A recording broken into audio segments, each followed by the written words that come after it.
и татары, и башкиры, и дагестанцы, и чеченцы, и ингуши, и кабардино-балкарцы, и многие другие народы нашей страны, мы хотим мира.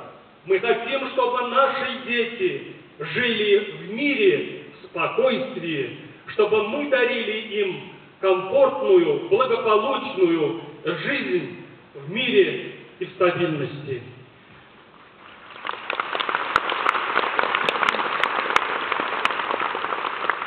Дорогие друзья, мы перед началом концерта немного общались с народной артисткой России, с Людмилой Юминой.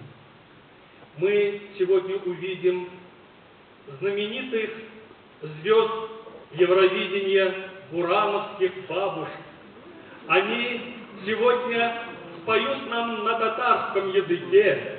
Мы сегодня увидим мастерство тех, кто сегодня будет блестеть на этой сцене.